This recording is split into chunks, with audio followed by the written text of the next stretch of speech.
Morning. कैसे हैं आप? आइए हिंदी व्याकरण का प्रकरण देखते हैं। हमने कारक, काल और वाच्य लेसन में पिछली वीडियो में बताया था अधिकरण कारक के संदर्भ में। अधिकरण कारक किसे कहते हैं?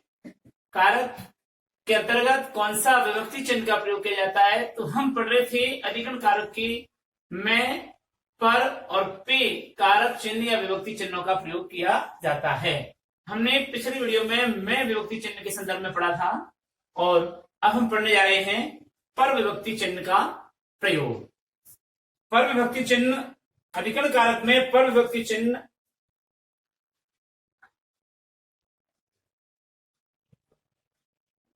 अधिकरण कारक में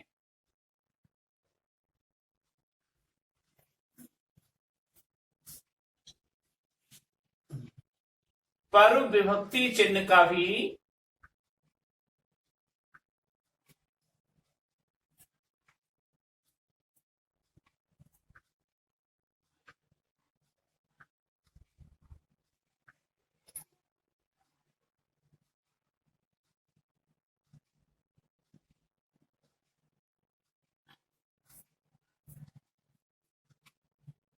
का प्रयोग भी किया जाता है।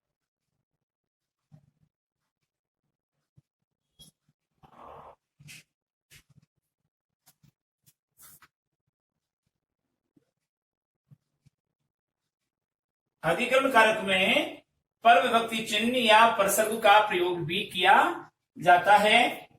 पर से ऊपर होने का, पर से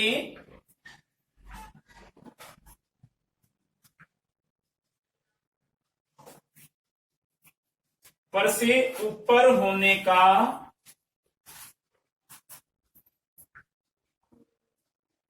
भाव प्रकट होता है।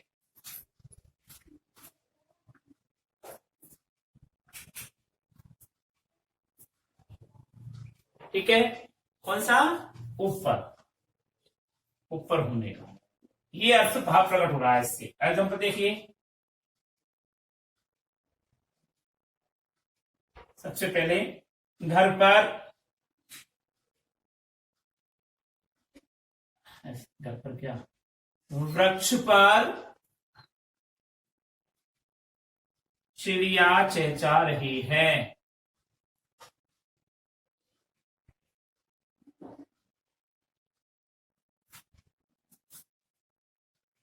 चहचहा रही है।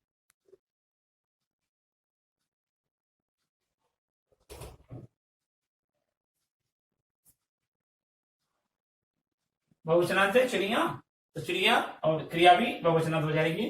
चहचहा रही है।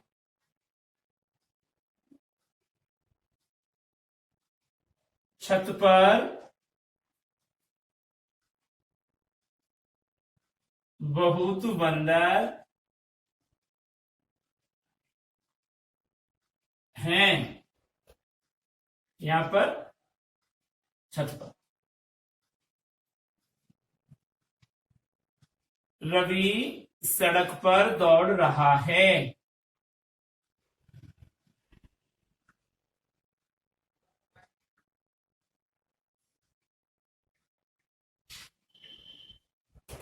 यहां पर ऊपर, छत के ऊपर, वृक्ष के ऊपर, सड़क के ऊपर दौड़ रहा है। भानु प्रताप सिंह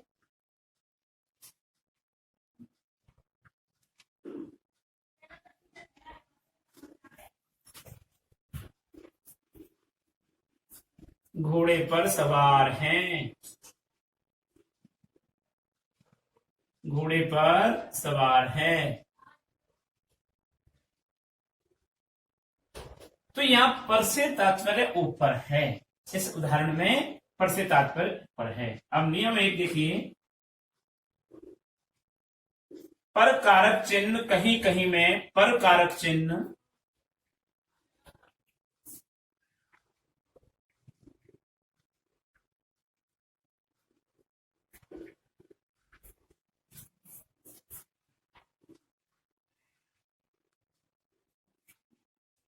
कहीं कहीं मैं का भाव प्रयोग करता है। कहीं कहीं मैं का भाव प्रकट करता है।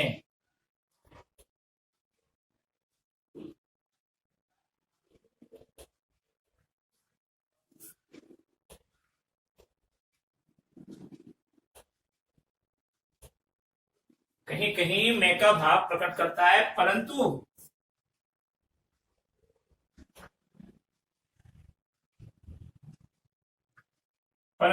इसका प्रयोग परंतु इसका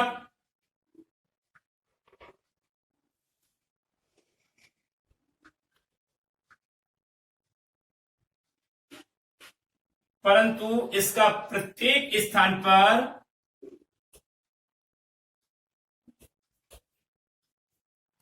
मैं के स्थान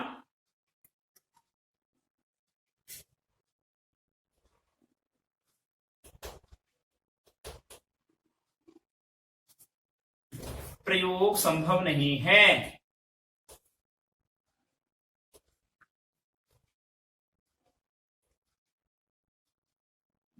क्या बात कह रहा है? पर कारक चिन्ह या पर सर्ग कहीं कहीं मैं का भाव प्रकट करता है, ठीक है। किंतु ये नहीं है कि सभी जगह पर प्रत्येक स्थान पर मैं, यानी परंतु इसका प्रत्येक स्थान पर यानी मैं के स्थान पर प्रयोग संभव नहीं है। मैं के अर्थ में प्रयोग संभव नहीं है।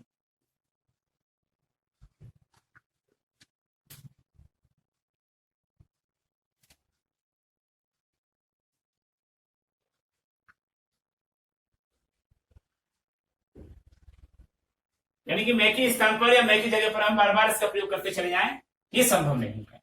उदाहरण देखिए, जैसे वह घर पर है, वह घर पर है। देखिए, अब यहां पर का अर्थ में से है। यहां क्या लिखेंगे हम? यहां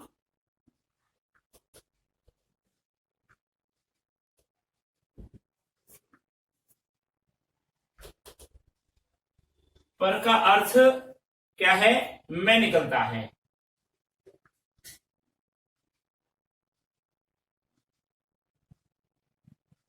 ठीक है, तो यहां हम ये भी कह सकते हैं वह घर में है, यानी मैं तो नहीं लिखते लेकिन इसका अर्थ में निकल रहा है।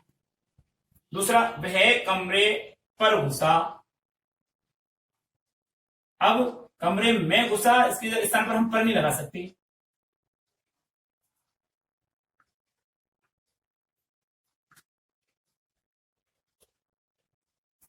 अब यहां देखिए, यहां पर का प्रयोग गलत है।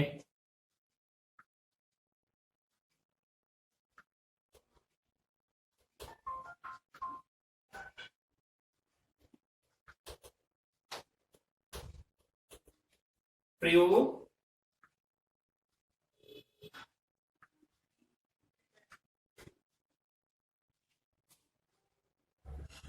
गलत है।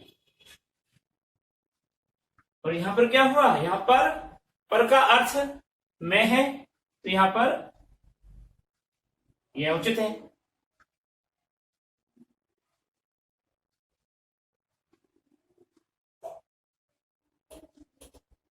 सही प्रयोग है यहां पर, ठीक है। तो यहां पर गलत प्रयोग है। तो यहां जरूर हर जगह पर का प्रयोग मैं के अर्थ में नहीं किया जा सकता। तो ये कंडीशन थी। अगला नियम है,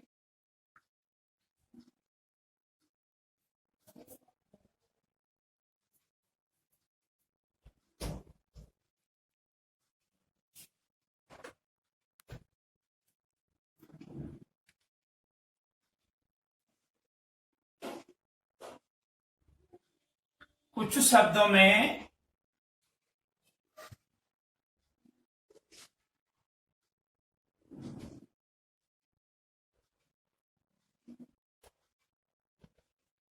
शब्दों में पर का भाव समाहित, कुछ शब्दों में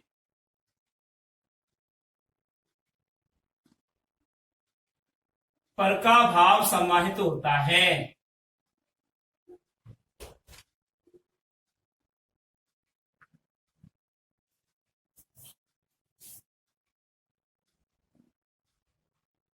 ऑलरेडी उसमें पर का भाव आया हुआ होता है, अतः उनके साथ पर का प्रयोग करना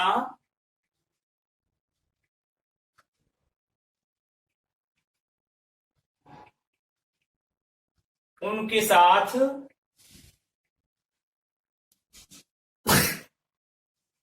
पर विभक्ति चिन्ह का प्रयोग करना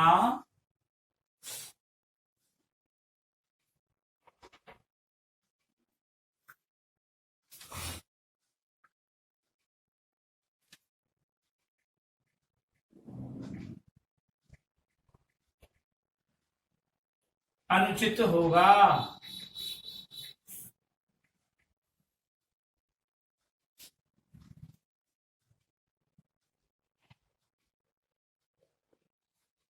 ठीक है, कुछ शब्दों में पर का भाव समाहित होता है, ऑलरेडी उसी में पर का भाव प्रकट होता है, निकलता है, अतः उनके साथ पर विभक्ति चिन्ह का प्रयोग करना अनुचित होता है।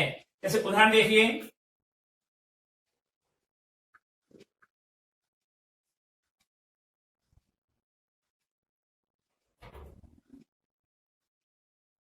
वहां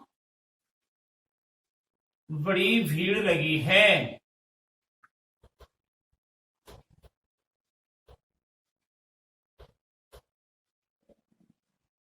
अब ये भी आ सकता था यहां पर, वहां पर बड़ी भीड़ लगी है, तो पर का प्रयोग अनुचित है। वहां बड़ी भीड़ लगी है, तो यहां पर हम लिख सकते हैं कि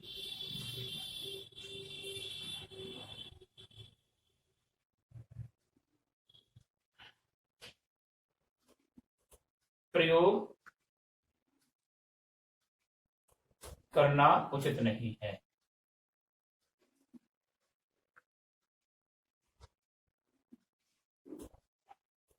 ठीक है, वहां बहुत भीड़ लगी है, तो यहां पर की आवश्यकता नहीं है, वहां स्थान पर लगने की आवश्यकता ही नहीं है कि यहाँ स्थान नामक यहाँ इस जगह पर का प्रयोग करना अनुचित है।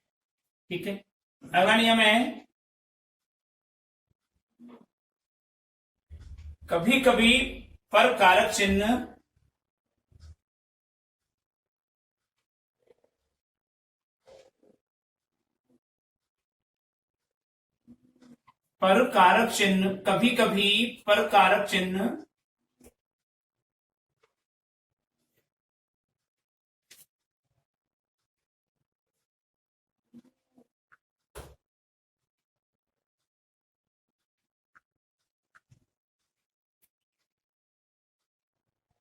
कभी कभी पर कारक चिन्ह के द्वारा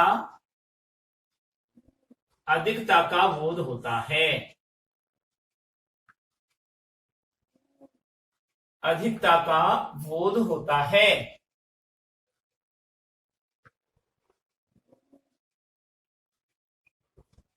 कभी कभी पर कारक चिन्ह द्वारा अधिकता का बोध होता है या अधिकता का बोध कराया जाता है। जैसे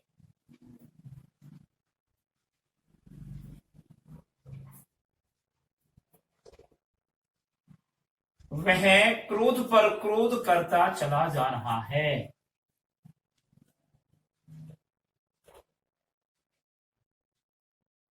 क्रोध पर क्रोध, तो यहां पर अधिकता है, करता चला जा रहा है। ठीक है, दूसरा, मोहन झूठ पर झूठ बोलता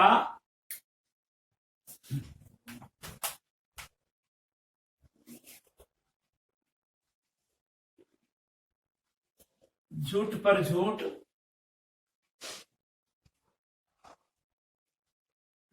बोलता रहता है।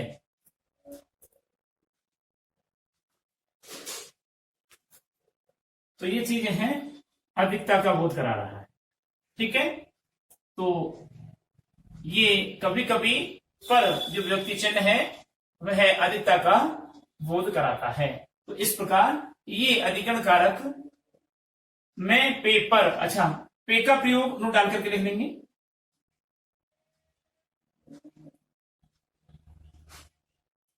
पे विभक्ति चिन्ह का प्रयोग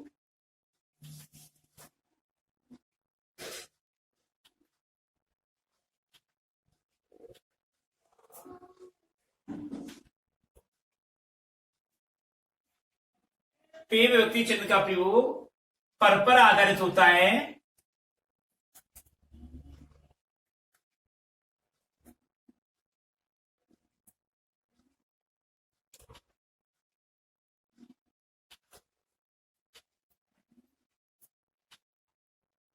प्रत्यक्ष में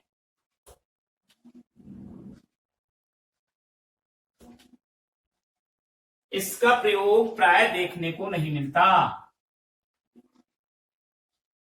इसका प्रयोग प्राय लिखित रूप में देखने को नहीं मिलता।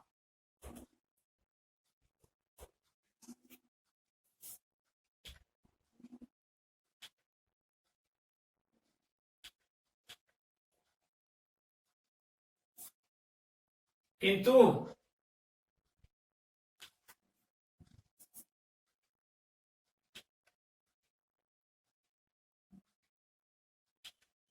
मौखिक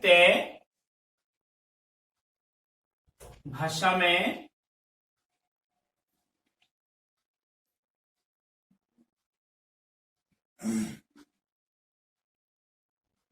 इसका उच्चारण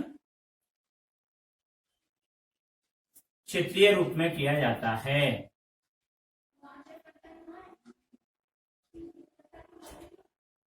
क्षेत्रीय रूप में किया जाता है। ठीक है, तो इसका कोई अर्थ ही नहीं है, मतलब इसका इसका पे का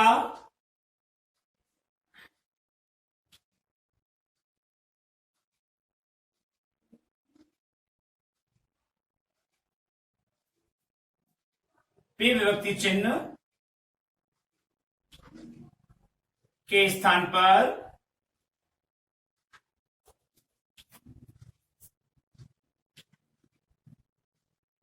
पर का प्रयोग ही पठितव्य है।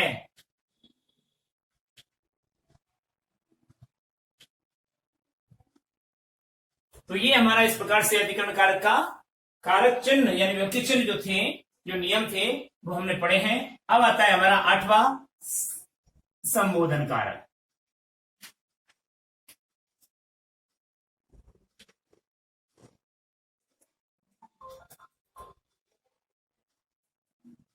संबोधन कारक देखिए, संबोधन कारक के बारे में देखिए आप।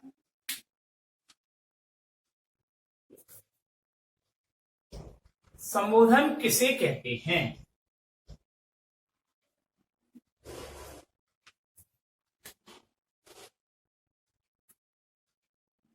वाक्य में जब किसी संज्ञा या सर्वनाम को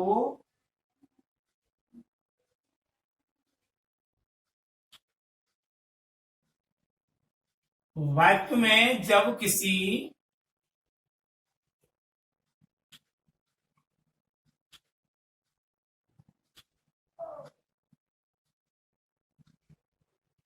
वाक्य में जब किसी संज्ञा या सर्वनाम को पुकारा जाए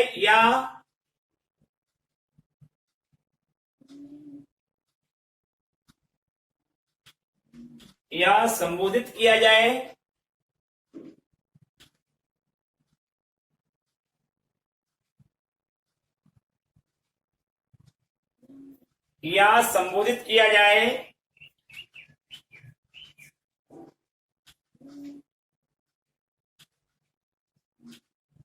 अथवा बुलाया जाए,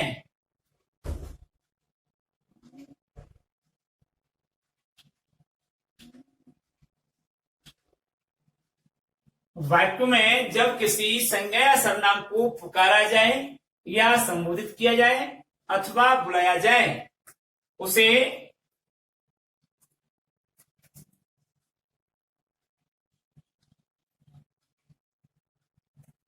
उस संबोधन में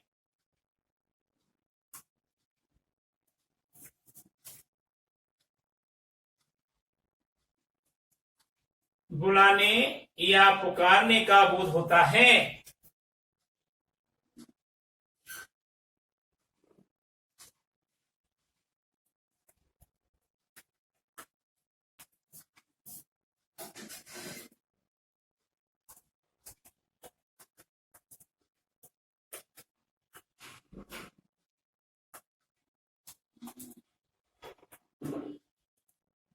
उसे ही संबोधन कारक कहते हैं। संबोधन कारक कहते हैं।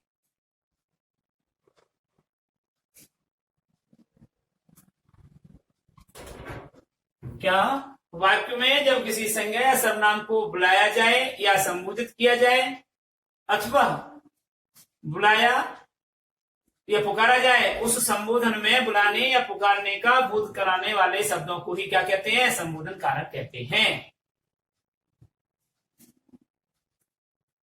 ये इसकी परिभाषा हुई। यानी संबोधन को ही, पुकारने को ही, बुलाने को ही संबोधन कहते हैं। कहने का मतलब ये हुआ। अब इसकी कारक चिन्हों को देखिए या विभक्ति चिन्हों को देखिए।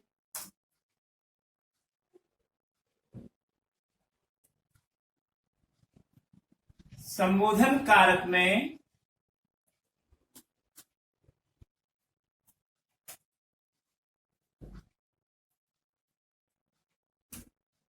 हे, अरे, संबोधन कारक में हे, अरे, वो, अये, ए, अरे, वो, अये, ए,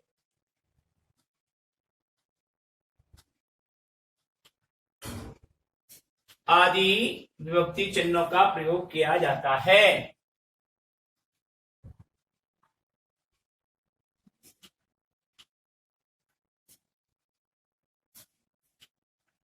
विभक्ति चिन्हों का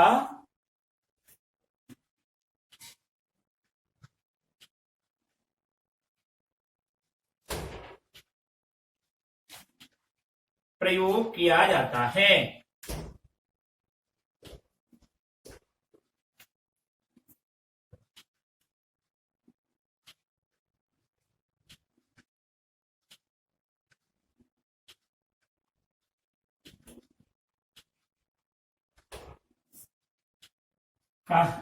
इसके संदर्भ में एक बात और है कि संबोधन विभक्ति चिन्हों के साथ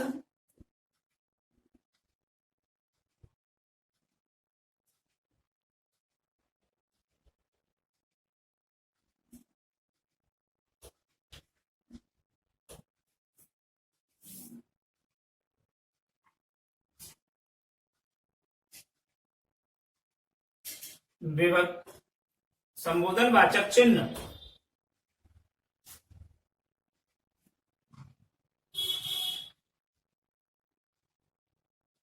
संबोधन वाचक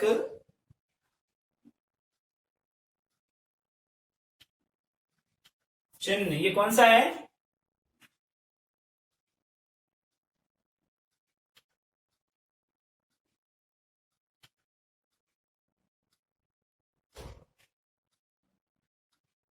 संबोधन वाचक चिन्ह का प्रयोग किया जाता है।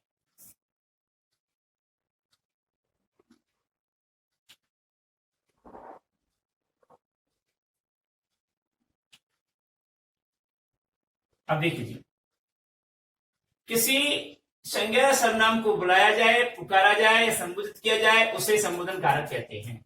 संबोधन कारक में हे, अरे, वो, अये, ए, ओ आदि विभक्ति चिन्हों का प्रयोग किया जाता है। संबोधन विभक्ति चिन्हों के साथ संबोधन वाचक चिन्ह ये वाला, इसका भी प्रयोग किया जाता है। नंबर 1 देखिए, इसका नियम क्या कहता है। संबोधन कारक में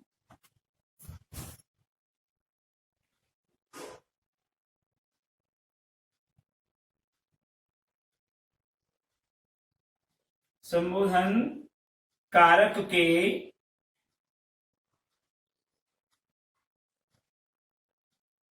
एक वचन जातिवाचक आकारांत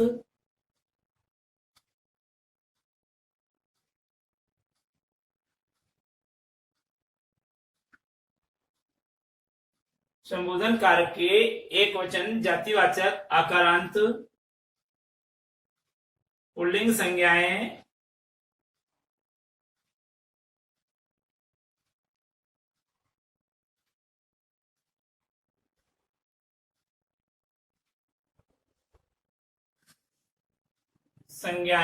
संबोधन कारक की एक वचन को बाद में रखेंगे। संबोधन कारक के जातिवाचक आकारांत पुल्लिंग संज्ञाएं एक वचन में एकारांत हो जाती हैं।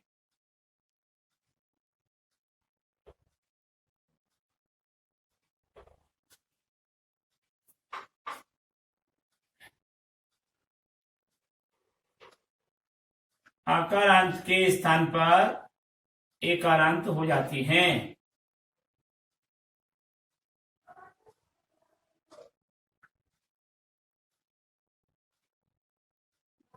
एकारांत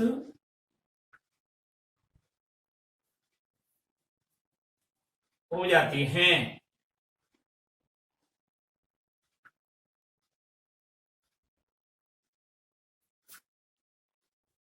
जैसे लड़का, इसका हो जाएगा लड़के। जैसे मोटा, इसका हो जाएगा मोटे। आकारांत है, पुल्लिंग का है, एक वचन का है, इसका यहां पर बहुवचनांत में न होकर के एक वचन में माना है, एक वचन हो गया लड़के मोटे, लेकिन संबोधन का है इसलिए। जैसे उदाहरण देखिए,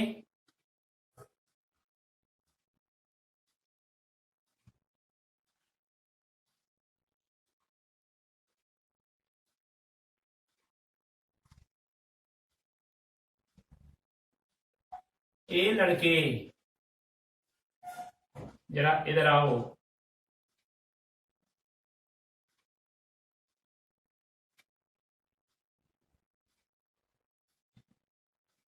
दूसरा, ए मोटे।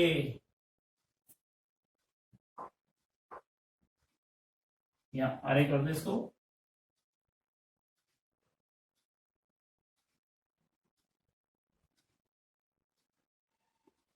शांत बैठे रहो। तो ये एकारांत में हो गया, ये एकारांत में हो गया, ठीक है। ये एकारांत को ए और आई दोनों के रूप में हिंदी में संबोधनवाची शब्दों के योग में ए और आई को एक के रूप में प्रयुक्त करते हैं, ठीक है। संस्कृत की तरह नहीं है कि एकारांत ये हो गया और ऐकारांत ये हो गया, ऐसा नहीं है कुछ भी, एक ही माना जाता है ऐसे हिंदी।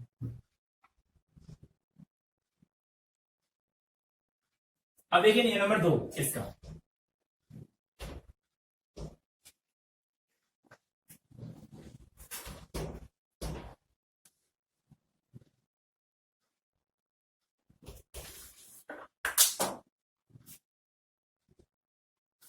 ये नंबर देखिए, संबोधन कारक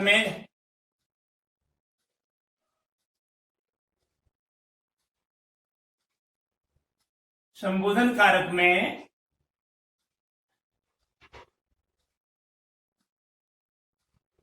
जातिवाचक बहुवचन संज्ञाएं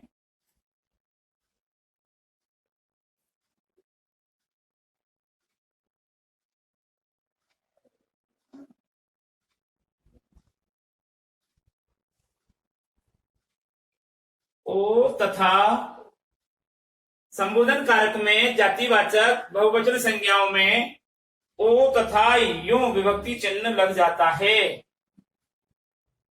यों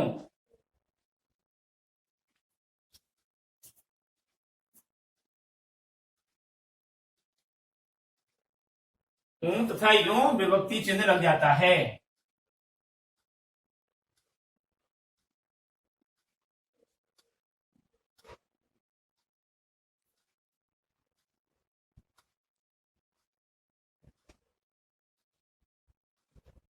जैसे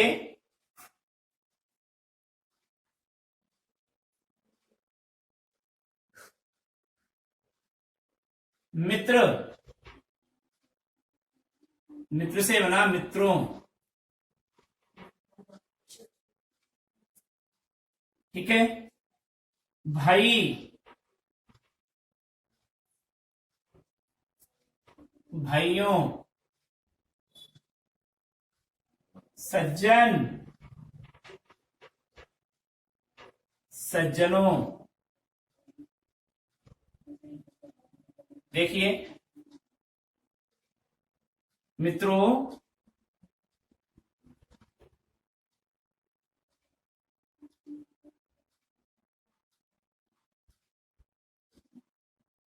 तनिक इधर देखो।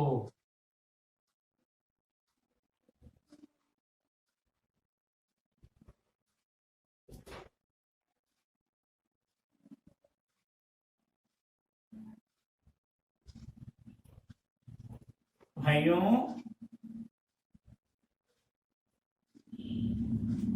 अब अध्ययन में जुड़ जाओ।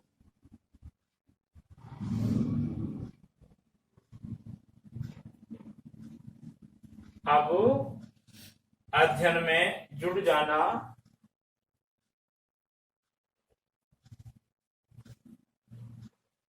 जुड़ जाओ, ठीक है। यहाँ संबोधन वाचन, यहाँ संबोधन वाचन, यहाँ बहुवचनांत, बहुवचनांत ओ यो लग गया। सज्जनों,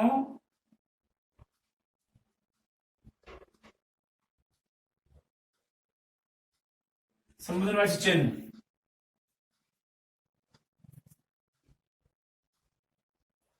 सादर प्रणाम। इस प्रकार से ये संबोधन कारक में जातिवाचक बहुवचन संज्ञाओं में ओ या यो का विभक्ति चिन्ह लग जाता है। अगला नियम,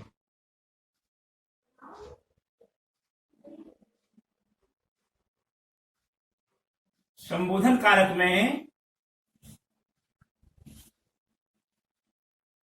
संज्ञाओं से पहले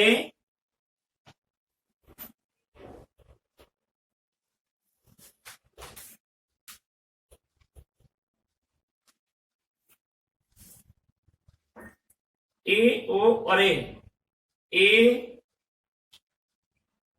ओ अरे,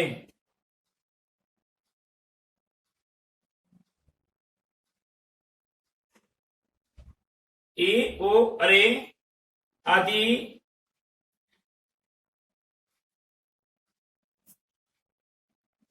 विभक्ति चिन्हों का भी प्रयोग होता है।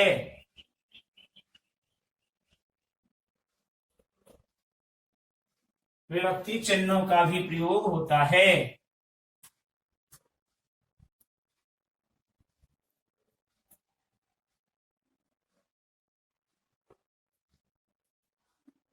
जैसे देखिए,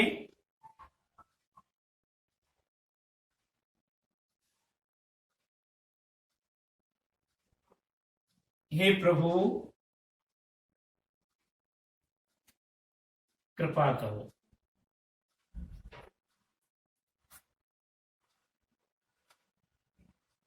ए लड़के वहीं रुक जा।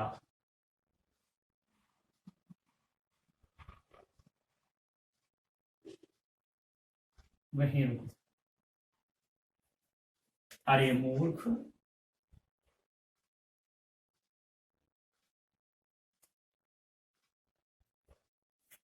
सारी पुस्तक का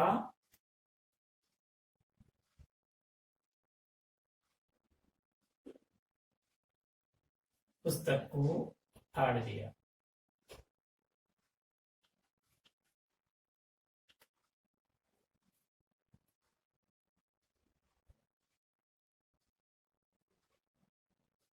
अरे पगली, तुझे क्या हो गया?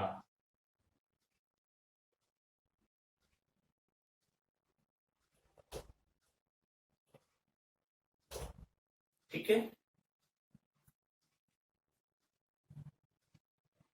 तो इस प्रकार से ये कारकों में काल, कारक और वाच्य में आपका कारक प्रकरण समाप्त होता है।